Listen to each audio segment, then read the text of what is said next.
So I did this analysis with the niche versus the rock. And I remember when I started using the rock, it had gotten a lot of crap from people in the coffee community. While I thought I was getting pretty great extractions, a lot of people seemed to dismiss my data just simply because I was using the rock grinder. So I bought the niche because I just wanted to stop doing manual grinding. And I didn't do a side-by-side comparison because I was involved in some other explorations at the time. But I accidentally started using it in a way to compare it, and I found that the rock was doing better, so I really took a dive on collecting some data between the two. So I found out from a taste perspective, the rock was better. From a TDS and extraction yield, the rock was also better, which was surprising to me. So I did some more investigative work and I checked out the grind distributions.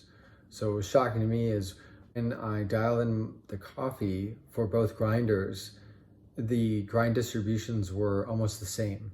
There was not an indication in there of why one would be better or worse than the other. So I took a deeper dive. I used pattern recognition to better understand the two grinders. So I had images of the coffee particles and I applied linear binary patterns to them. So a linear binary pattern is used in image processing in pattern recognition, where you have a single pixel and you look at the 8 neighbors and you ask this question is this pixel larger or smaller in value? And if it's larger in value, it gets a 1. If it's the same or less, it gets a 0. And then you have this pixel pattern. So what's interesting about linear binary patterns is that they are rotation invariant. So this pattern could be rotated and you could get the same pattern, just shifted. So there's only 59 unique shifted patterns possible. So I took the patterns and then I applied k-means clustering. So k-means clustering takes a number of points in some dimensional space. In this case, we have 59 dimensions, but in this sample graph, we have 2 dimensions. And you start out with, maybe you look at this data and you say, I think it has 2 clusters. So you pick 2 random points and you find all of the points that are closest to one center and one that's all closest to another. And then you recalculate these centers and then you recompute where points are closest to. And then after a while, you have this clustering of sorts that has some crossover, but is useful for a more intuitive way to look at pattern recognition.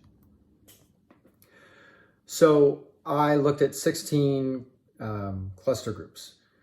And when you look at these cluster groups for less than 500 microns in particle size, they're the same. They have about the same distribution of particles. When you look at it for particles greater than 500 microns, you see a big difference. So this led me to this hypothesis that maybe it's the rock is producing better coarse particles than the niche. So I did a sift and swap. I sifted both coffees and then I swapped the fine particles from the rock with the fine particles of the niche, and I pulled some shots. So in the shots, I found that from both taste and extraction yield, doing this switch really brought the taste in line with expectation. The niche was able to perform like the rock when using the coarse grounds from the rock, which indicate to me that the rock is doing something different, maybe for the breaker burrs at the top, I'm not sure. But it was interesting because this method is good for comparing grinders, at least in trying to understand where their difference is. So I did the same thing for the ode. So I borrowed the ode with SSP burrs from Brian, and did a comparison over a number of shots, a number of roasts, and I found there wasn't much difference. I didn't find a difference in taste. I didn't find a difference in extraction yield.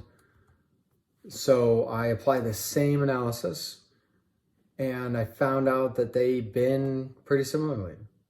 That when looking at particles of similar sizes, that they group together. So on the left, I took these binnings of these 16 binnings as a feature vector, and I compared all the particles in each bin to each other to understand how well that they match up. And I found that for the same particle bin, there's no differences.